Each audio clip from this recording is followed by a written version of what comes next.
भाई बात करेंगे हम हिस्ट्री क्लास है ये, और ये एनसीईआरटी की हिस्ट्री 9th क्लास की चैप्टर पहला वन है, फ्रेंच रेवोल्यूशन, फ्रांस की क्रांति। तो सारी जो 9, 10, 11, 12 एनसीईआरटी को, चाहे आपका साइंस टेक हो, चाहे आपका हिस्ट्री हो, चाहे पॉलिटी हो, सबको रिलेट करते हुए चलेंगे।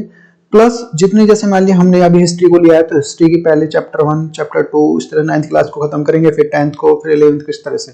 तो वीडियो यदि अच्छी लगती है, यदि आपका प्यार अच्छा मिलता है, तो इस सीरीज को हम आगे कंटिन्यू करेंगे। तो भाई स्टार्ट करते हैं। तो भाई देखो इस पीछे सोचिए इसमें क्या क्या पढ़ना है, सारी चीजें तो इंग्लिश में भी, और हमारा कंटेंट जो है दोनों में, हिंदी और इंग्लिश दोनों में। तो जैसे जिसकी जो लैंग्वेज है उसको सीख सकता है, उसे समझ सकता है, उसमें अपने जो, हाँ, पीडीएफ आपको टेलीग्राम ग्रुप पे क्लास खत्म होने के बाद मिल जाएगी। और ये क्लास ना केवल यूपीएससी 2024 में देने, 25 में देने, सबके लिए इंपॉर्टेंट है, पीटी और मेंस के लिए, और आपका आरएस हो गया, जितने भी हमारे यूपीपीसीएस हो गया, या जितने भी हमारे टीचिंग एग्जाम है, तो यहीं से क्वेश्चन बनते हैं। देखो ट्रेंड चेंज हो गया है अब जो, तो जितने टीचिंग एग्जाम हो गया, सुपर टेट हो गया, एमपी टेट हो गया, या फिर अपने आपका दिल्ली पुलिस हो गया, यूपी पुलिस हो गया, SI, constable, railway, group D, SSC, railway, banking, सबके लिए बहुत ज्यादा इंपॉर्टेंट एक वरदान साबित होगी। तो वीडियो को ध्यान से समझना है, पेशेंस रख के समझना है। देखो एक स्टूडेंट का है ना, स्टूडेंट में पेशेंस होना बहुत जरूरी है, तो वो होना चाहिए। तो इसमें फ्रांस की घटनाएं, यूरोप का समाजवाद, रूसी क्रांति। तो पहला जो इसमें जो फ्रांसीसी क्रांति, इसके बारे में देखेंगे भाई हम। तो फ्रांस क्रांति, तो फ्रेंच रेवोल्यूशन, फ्रांसीसी क्रांति, फ्रांस का जो शासक था उसके पहले थोड़ा सा हम जो भूमिका को समझ लेते हैं भाई। फ्रांस का शासक था लुईस 16, जो एक अयोग्य शासक था और निरंकुश था बिल्कुल। इसकी पत्नी का नाम था मैरी एंटो। उस समय का जो ये जो भाग, जो फ्रांस का जो समाज था वो 3 वर्गों में विभाजित था, फर्स्ट, सेकंड, थर्ड। तो फर्स्ट में जो पादरी आते थे, और पादरी भी, ये भी जो फर्स्ट था, 2 सब कैटेगरी में डिवाइड था। इसमें उच्च पादरी होते थे और एक निम्न पादरी होते थे। जो उच्च पादरी होते थे वो जनता से एक तरह का टैक्स लेते थे, उसको बोलते थे tax, tithe tax, very very most important पूछा जाता था। और ये धार्मिक कार्यों में कोई भी रुचि नहीं रखते थे उच्च पादरी जो थे। फिर आता है हमारा जो इसमें निम्न पादरी थे, जो निम्न पादरी जो एक सामान्य जीवन जीते थे ये भी, और ये चर्च के सारे काम करते थे।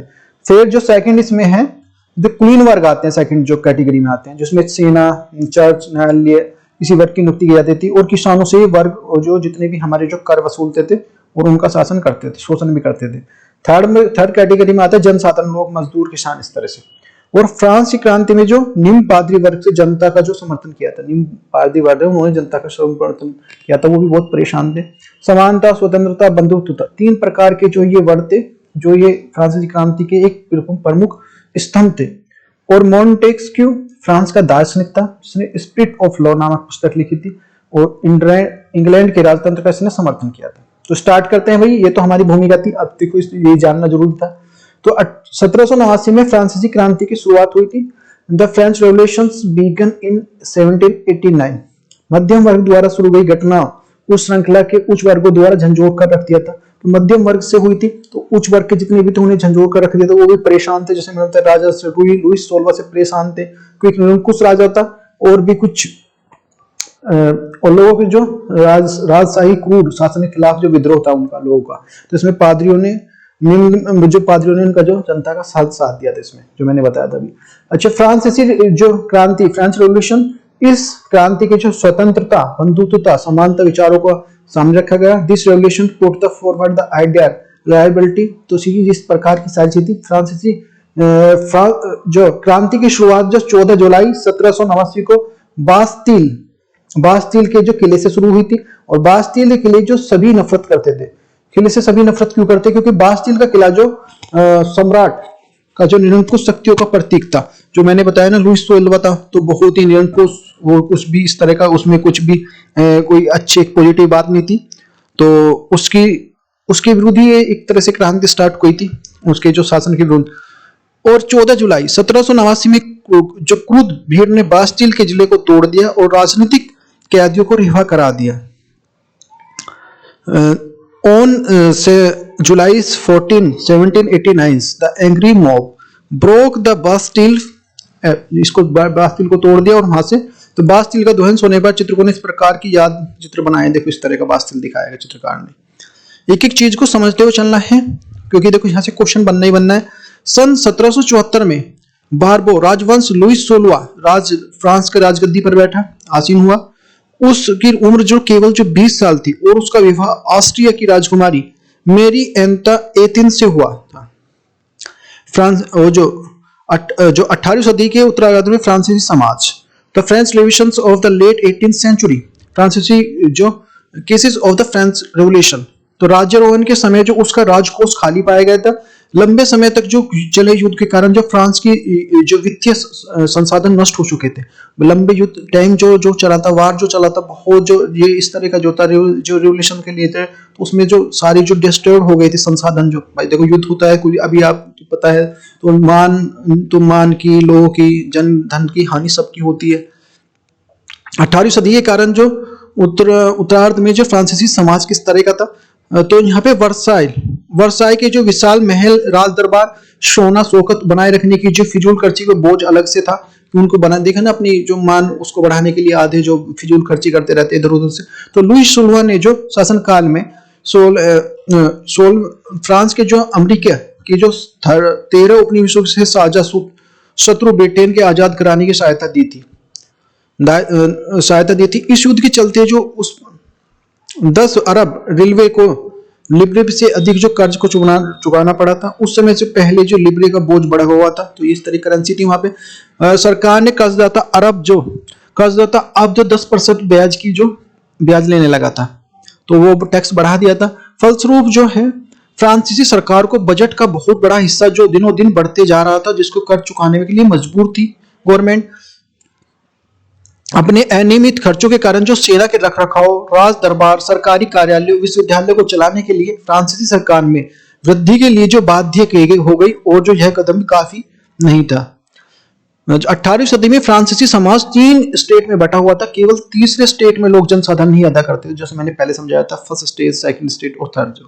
तो जैसे समझ सकते हैं, फर्स्ट स्टेट में पादरी वर्ग थे, सेकंड में कुलीन वर्ग थे, और तृतीय में जो स्टेट में ये तो बड़े जिसमें बड़े व्यापारी और जो अदालती कर्मचारी, वकील आदि, किसान इसमें सेकंड में आते थे, और छोटे जो किसान, भूमि किसान, इसमें थर्ड में आते थे। स्टेट का समाज जो ध्यान देते थे, स्टेट में कुछ अमीर और कुछ गरीब भी थे, इस तरह से ये भी है। अच्छा, इसमें देख लेते हैं 18वीं सदी के दौरान जो फ्रांसीसी समाज 3 वर्गों में विभाजित था, जैसे बताया, फर्स्ट स्टेट, सेकंड और थर्ड। इसमें फर्स्ट में जो चर्च के पादरी हुआ करते थे, पादरी को भी 2 में डिवाइड था, एक जो उच्च पादरी और एक निम्न पादरी। निम्न पादरी ही जो फ्रेंच रेवोल्यूशन का जो कारण बनाते, फ्रांसीसी क्रांति का जो उसमें जनसाधारण का इन्होंने जो इसकी जो सब कैटेगरी थी उन्होंने ही साथ दिया था। और जिसमें जो फ्रांसीसी समाज का जो कुलीन वर्ग आता था इसमें सेकंड में, और थर्ड में जो सबसे बड़े व्यापारी, अदालती कर्मचारी, वकील, किसान, कारीगर, भूमि मजदूर इसमें आते थे। अच्छा, अब देख लेते हैं लिब्रे जो फ्रांस की मुद्रा थी, जो 1794 में समाप्त कर दिया गया था। अच्छा, स्टेट जो फ्रांसीसी पूर्व क्रांति, वो पूर्व फ्रांसीसी समाज में सत्ता और जो सामाजिक हैसियत के अभिव्यक्त करने वाली श्रेणी थी। नेक्स्ट आता है हमारा पादरी वर्ग। चर्च में जो विशेष कार्यों करने वाले व्यक्तियों को समूह को बोलते थे पादरी। और टाइथ जो चर्च द्वारा वसूल किया करने वाला, जो पादरी जो वसूलते थे, जो इससे जो उच्च पादरी थे वो वसूलते थे, टैक्स लेते थे, उसको बोलते थे। यह कृषि उपज के 10वें हिस्से के बराबर होता था। ये जो कृषि जो इतनी उपजेगी उसके जो मतलब जो वहां से जो इनकम होगी उसके 10वां हिस्सा ले लिया जाता था। और टैल जो सीधे राज्य को अदा करने वाला करता, टैल जिसको बोलते हैं।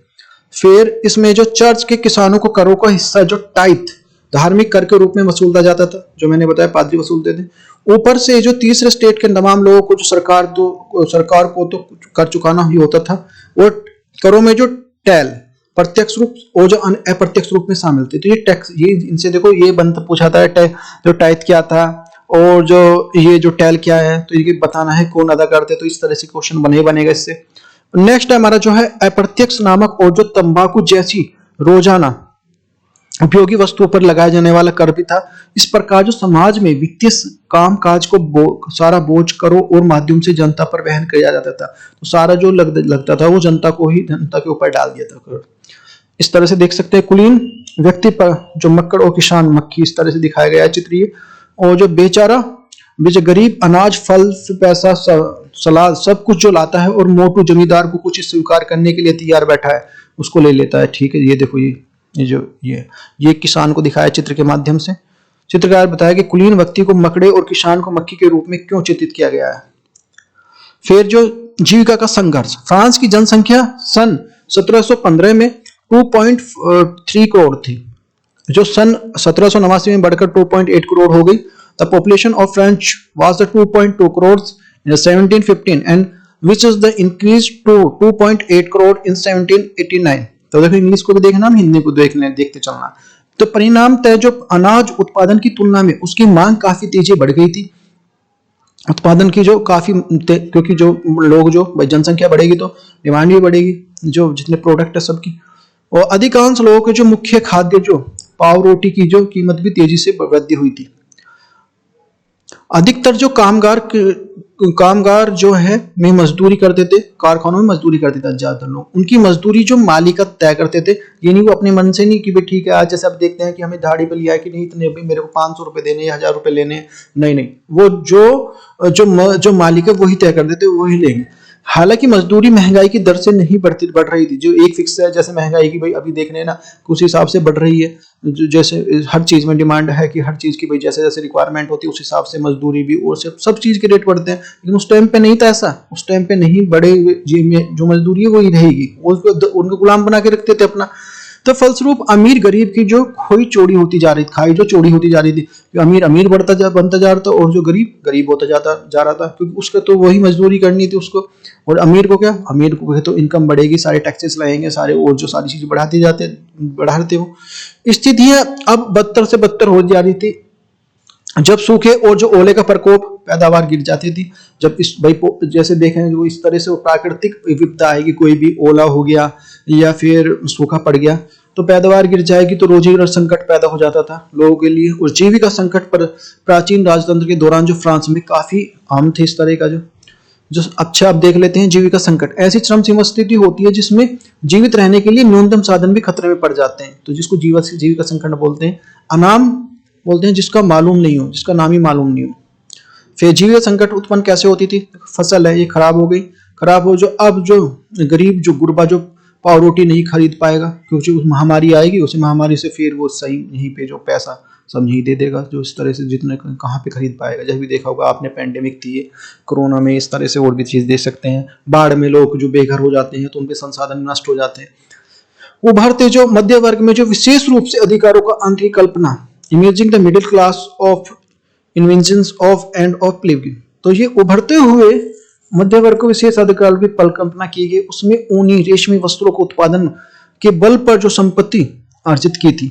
सभी जो पढ़े लिखे होते थे इनका काम मानना था कि जो समाज में किसी प्रकार के समूह जो जन्मदाता विशेष अधिकार होना चाहिए।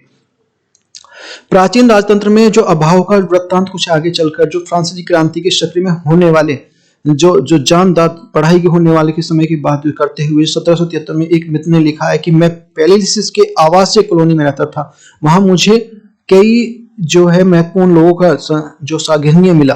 पढ़ाई पूरी होने के बाद जो बेकारी के दिनों में मैंने नौकरी की तलाश जुट गया। पेरिस में न्यायालय की नौकरी मिलना असंभव था, क्योंकि सारी चीजें होती थी वहां पे कि बड़ों को मिलेगा, रिच को मिलेगा, गरीब की तो कोई सुनता नहीं था। सेना में नौकरी का विकल्प भी मेरे पास नहीं था, क्योंकि मैं जन्मजात कुलीन था और न मेरे कोई पास जो संरक्षण था। चर्च ने मुझे जो सहारा नहीं दे सका।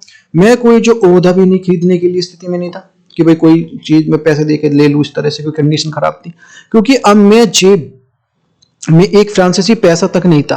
पुराने दोस्तों का मुंह मोड़ लिया था सबने। जैसे अभी होता है कि भाई जब गरीबी आती है तो लोग उससे दूरी बना लेते हैं। व्यवस्था में हमने पढ़ा तो दिया था कि जो हमारी जो प्रतिभा इसके इस्तेमाल के उपलब्ध नहीं कराए थे। आर्थर यंग के नाम से एक अंग्रेज 1787 में और 1789 तक के दौरान जो फ्रांसीसी यात्रा पर है, उसने अपनी यात्रा का वृत्तांत लिखा है कि इस वृत्तांत में उसकी टिप्पणी दिलचस्प है। सेवा टहल के में लगे जो गुलामों और खासतौर पर उनका जो बुरा व्यवहार देखने को पता होना चाहिए। इस तरह की अपनी जो जिंदगी ऐसी स्थिति में डाल रहा है कि उस स्थिति के बिल्कुल भी भिन्न होती है। उसमें जो मुफ्त लोगों की जो सेवाएं ली होती हैं और जो भी बर्ताव होता है तो ये देखना है कि भाई लोग मुफ्त में उनसे सेवा कराते हैं। अभी जैसे पीछे चित्र में दिखाया कि भाई खाते रहते हैं, ठीक है, उन्हें तो इनकम चाहिए। कुछ भी क्या है कि उसके बच्चे के मजदूर के घर में कोई बीमार है, चाहे कोई फंक्शन है, चाहे शादी, उससे कोई मतलब नहीं। उससे शादी तो खैर उस टाइम पे ऐसे बेचारा वो तो अपना ऐसे ही कर लेता था, उससे कोई सारे इस तरह की कोई राइट थे ही नहीं। क्रांति की शुरुआत, स्टार्ट ऑफ द रेवोल्यूशन। फ्रांसीसी सम्राट लुईस 16वां ने 5 मई 1789 को नए करों के प्रस्ताव के अनुमोदन की स्टेट जनरल की बैठक बुलाई थी और किसानों और औरतों कामगारों को सभा में प्रवेश वर्जित था कि उसमें सभा में जो किसान और जो फार्मर्स और ये जो जितने भी हमारे जो कामगारी है वो नहीं आएंगे। लगभग जो 40,000 पत्रों के माध्यम से उसकी शिकायतें और मांगों की सूची बनवाई, उसके प्रतिनिधि अपने साथ लेकर आए थे। स्टेट जनरल में नियमों के अनुसार जो प्रत्येक वर्ग को एक मत देने का अधिकार था। जिस वक्त जो नेशनल असेंबली के संविधान के प्रारूप तैयार करने के लिए व्यस्त थी, पूरा फ्रांस आंदोलन हो रहा था। कड़ाके की ठंड के कारण जो फसल खराब हो गई थी और पाव रोटी कीमतें भी आसमान छू रही थी। तो उस टाइम पे जो क्या अगर कड़ाके की ठंड ज्यादा पड़ गई तो फसल खराब हो गई और जो खाने की रोटी खाने के भी लाले पड़ गए थे उस टाइम में। बेकारी जो मालिक स्थिति फायदा उठा रहे थे, जो जोखिम जमा जोखिम में लगे हुए थे, जो जिसने जमा रखा है वो अपनी और तेज बढ़ा रहे थे उसके रेट जो मतलब प्रोडक्ट है सबकी। तो बेकारी की दुकानों में घंटों इंतजार के बाद गुस्साई औरतों की भीड़ ने दुकान का जो धावा बोल दिया था कि भाई जब एक ऐसा होता है ना, आदमी कुछ इस तरह की कंडीशन ऐसी बन जाती है, भूखा है, उससे बात कही जाए कि नहीं भाई तू ये सारी चीजें भूख से बाद में, देखो भूख के बाद ही होती है सारी चीजें जब रोटी मिले आदमी को।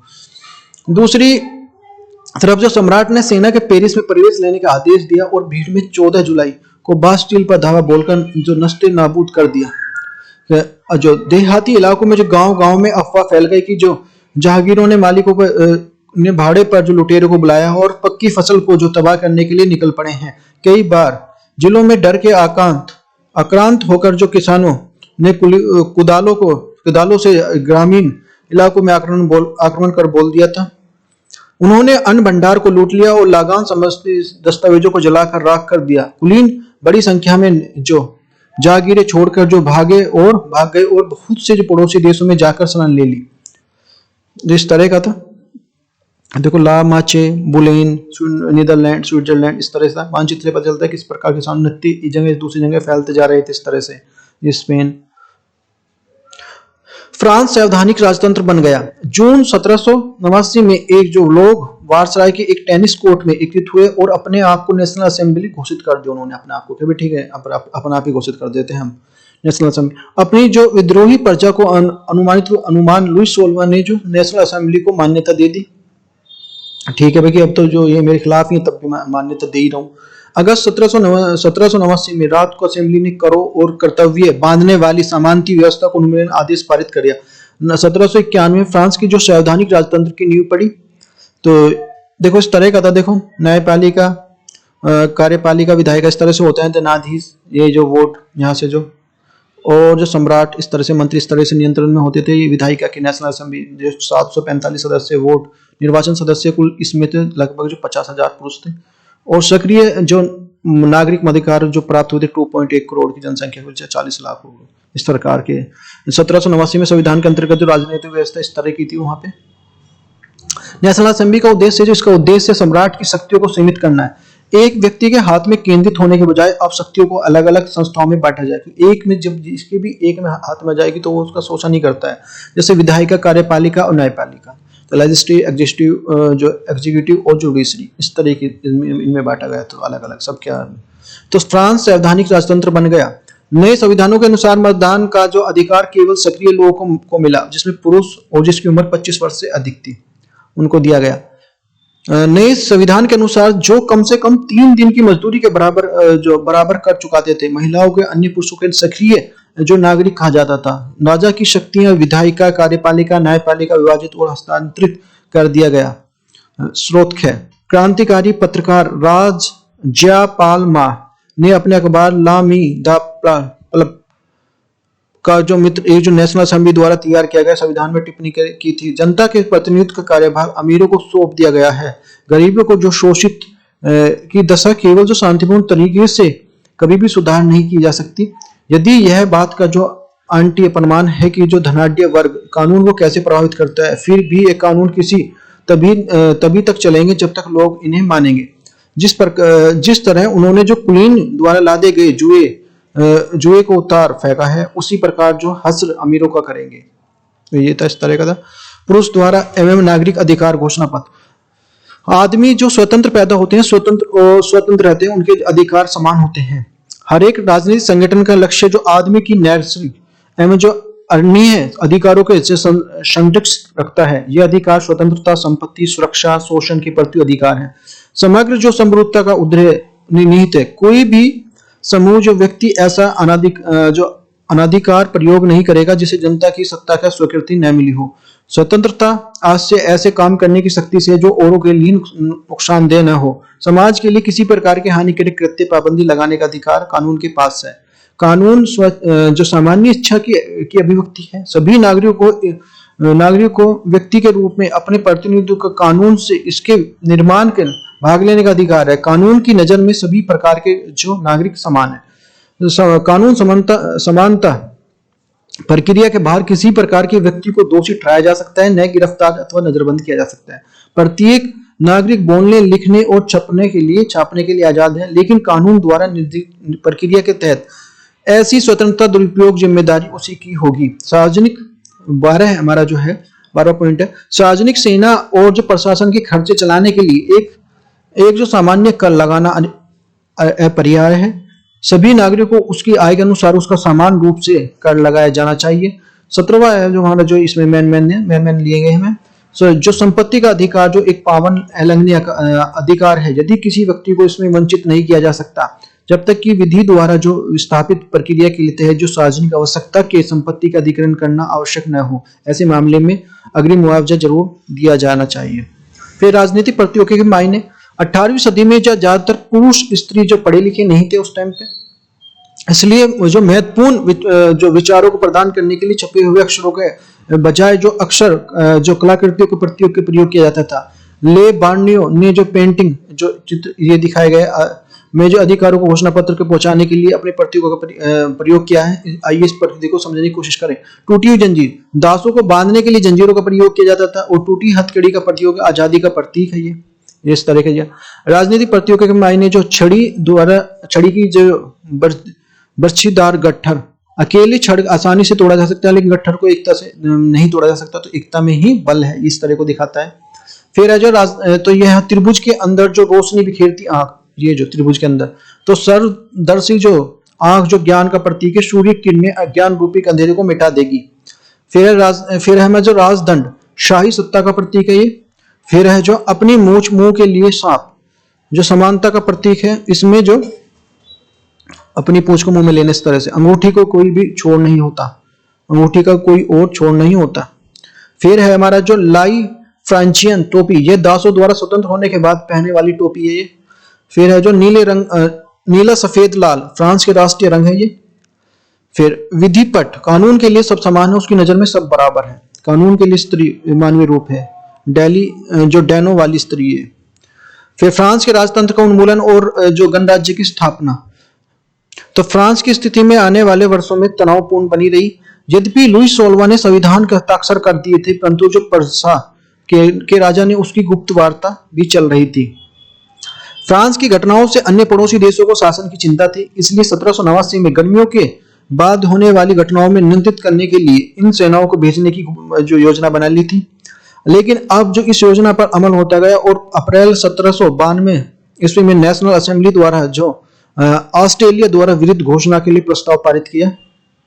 प्रांतों द्वारा हजारों स्वयंसेवी सेनाओं में भर्ती होने के लिए जमा होने लगे। उन्होंने युद्ध को यूरोपीय राजाओं और कुलीन जो विरुद्ध जनता के जंग के रूप में ले लिया। जो लुई 16वां ने न्यायालय के लिए देशद्रोह आरोप को मौत की सजा सुना दी। 21 जनवरी 1793 में जो place de of the Concorde के लिए सार्वजनिक रूप से फांसी दे दी गई। आतंकराज सन 1793 से 1794 के लिए काल में आतंक का युग का कहा जाता है।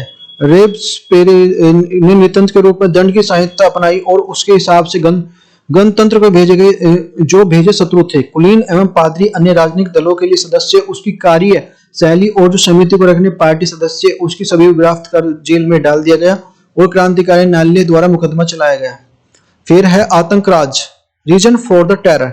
यदि न्यायालय उन्हें दोषी पाता है तो गिलोटिन चढ़ाकर उनके सिर पर कलम कर दिया गया, गिलोटिन चढ़ा दिया जाता था उन पे। गिलोटिन दो खंभों के बीच में लटकने वाले जो आरे की मशीन होती थी उस पर जो रखकर जो सिर धड़ से अलग कर दिया जाता था गिलोटिन को, इस तरह से। फिर इस प्रकार जो मशीन का नाम जो आविष्कार डॉक्टर गिलोटिन के नाम पर पड़ गया। जो आरे की जो मशीन थी उसमें जो आरा रखा जाता था उसमें रखा जा आदमी को रखा उसकी धड़ा रख कर देता। रेस पेयर जो सरकारी कानून और मंजूरी कीमतों को अधिकतम सीमा तय कर दी गई थी और गोश्त और जो पाव रोटी की जो राशनिंग कर दी गई थी। फिर किसानों को अपना अनाज शहरों में ले जाने के लिए सरकार द्वारा कीमत तय के बेचने के लिए बाध्य किया गया। अपेक्षाकृत महंगे और सफेद आटे के इस्तेमाल रोक लगा दी गई। सभी जो नागरिकों के लिए साबुत गेहूं बनी जो और बराबरी की प्रतीक में मानने वाली जो समानता अनिवार्य कर दिया गया। बोलचाल, संबोधन, बराबरी, आचार विचार, आचार व्यवहार लागू करने की कोशिश की गई। परंपरागत जो है मंसूर महाशय और जो महोदय स्थान पर जो फ्रांसीसी पुरुषों को महिलाओं के सिटियन नागरिक और जो सिटियोन नागरिक के नाम से संबोधित किया जाने लगा। चर्चों में के बंद कर दिए गए, उनके भवनों को बैरक या दफ्तर बना दिया गया चर्चों को। फिर इसके बाद है डायरेक्टरी शासित फ्रांस। सरकार के पास जो पतन के बाद जो मध्य के संपन्न तबके के पास सत्ता चली गई और नए संविधान के तहत जो संपत्तिहीन तबके को मताधिकार से वंचित कर दिए गए। इस संविधान के चुनी गई जो विधान परिषद को प्रस्ताव था। फिर इस परिषद के लिए 5 सदस्यों के लिए एक कार्यपालिका जो डायरेक्टरी को नियुक्त किया गया। इस परिधान के जो जैबोनिको और जो शासनकाल के लिए एक व्यक्ति केंद्रित कार्यपालिका बेचने की जो कोशिश की गई। फिर लेकिन डायरेक्टरों को झगड़ा अक्सर विधान परिषदों में होता था और परिषद उन्हें बर्खास्त करने की चेष्टा करते थे। डायरेक्टरी की राजनीतिक स्थिरता को और सैनिक तानाशाह नेपोलियन बोनापार्ट के उदय का प्रसाद कर दिया। क्यों महिलाओं के लिए भी फ्रांसीसी क्रांति? महिलाएं शुरू से ही जो फ्रांसीसी समाज में अहम परिवर्तन लाने के लिए गतिविधियों में शामिल हुआ करती थी। ज्यादातर महिलाएं जीविका निर्वाह काम करती थी। क्यों? वे सिलाई, बुनाई, कपड़ों की धुलाई, बाजारों में फल फूल सब्जियां बेचती थी। ज्यादातर महिलाओं के पास पढ़ाई लिखाई के मौके नहीं थे। यहाँ मौके केवल कुलीनों के लड़कियों और जो धनी परिवारों की लड़कियों के पास ही थे। इनके पास इसके बाद इनकी शादी कर दी जाती थी। महिलाओं को अपने परिवार को पालन पोषण होता था, जैसे खान पान, पानी लाना, लाइन लगाकर जो पाव रोटी लाना और बच्चों को देखरेख करना।